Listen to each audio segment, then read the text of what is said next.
Team Canada was one of the most feared nations in the World Juniors for decades. They had stars like Connor McDavid, Connor Bedard, Marc-Andre Fleury, hell, even Wayne Gretzky back in the late 70s. And there's also been a lot more stars that have played for Team Canada. And Team Canada has had generational stars play for them, and that's why they were feared for so long. But the last couple of seasons, including this one, Team Canada has been upset again and again and again. 2 times by Czechia and 1 by Latvia. And this time, it's the first time in World Juniors history that Team Canada was eliminated in the quarterfinals for consecutive years, both being by Czechia. But what was the problem? Well, there was a lack of star power, discipline. Well, let's talk about it. Well, history was already made not too long ago when Canada had lost to Latvia for the first time in World Juniors history. And well, it was a close game. That wasn't supposed to be a close game. I mean, Canada was out shooting Latvia 57-27. Yeah, maybe we should keep an eye on that goalie prospect for Latvia because he might be a star one day. I mean, Jesus.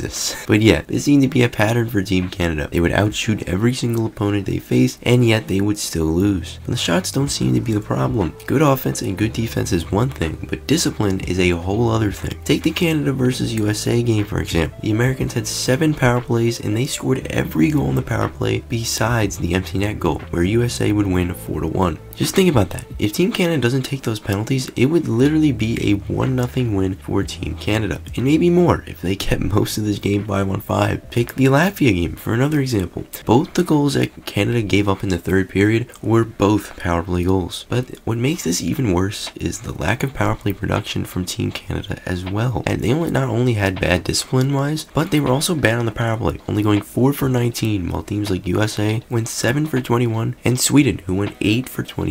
Another thing to note is that Team Canada was the most penalized team in the World Juniors so far, with taking 34 total penalties and going 7 for 27 on the PK, making them 6th in the tournament in that aspect. Not a very good look. Well, another crucial thing that sunk Canada this year was their lack of offense. Canada's biggest problem was that they were unable to score more than 4 goals in a game and hadn't done so since the first game of the tournament against Finland. Not only that, but Canada's scoring efficiency was last in the entire tournament, having a total shooting percentage of 6.34%, and also being one of 5 teams who have scored only 1 goal in a game. And the weirdest thing about this entire thing is that Team Canada has the 2nd most shots taken in the entire tournament, with the team taking 205 total shots, yet they were only able to score 13 goals. That's what giving them that 6.34 shooting percentage and putting them last in the tournament. The only team that was higher than Team Canada in terms of shots was Team Sweden, who took 213 shots, and yet they scored more than double the goals with 27, giving them a 12.68 shooting percentage, putting them at 3rd in the tournament. Now, whether that has to do with running into hot goalies and simply due to placement of shots, I really don't know. I'll leave that aspect sort of up to you guys, but it could have to do with what the players are thinking mentally, because since Canada around the media was getting a lot of negative attention, and maybe it did affect Team Canada in terms of scoring. But that brings me to my next point, the lack of star power. The leading scorers on Team Canada were tied for the lead, those being Braden Yeager, I'm sorry if I'm pronouncing that wrong, and Easton Cowen, each tied for 3 points, and they only combined for 1 goal. And that 1 goal went to Easton Cowen, as the captain was left off the board for the entire tournament. Riley Nadeau is the only player on Team Canada that has scored more than 1 goal, and everyone else has either scored 1 goal or has scored none. Yes, that includes Gavin McKenna, who had only 1 goal throughout the entire tournament and was kept off the board for every single game besides in the game against Finland, where McKenna scored a goal with 1 minute to go in the 1st period. Oliver Bunk was the best player on Team Canada plus-minus wise with a +4, while McKenna finished with the worst plus-minus with a -1.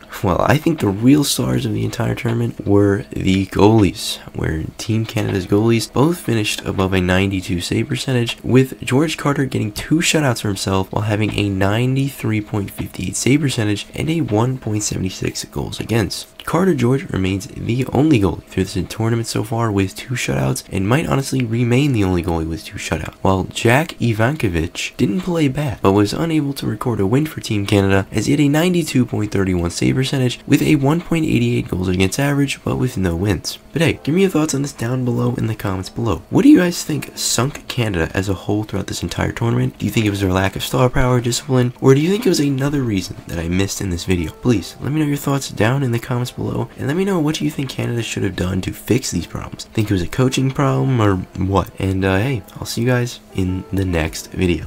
Peace.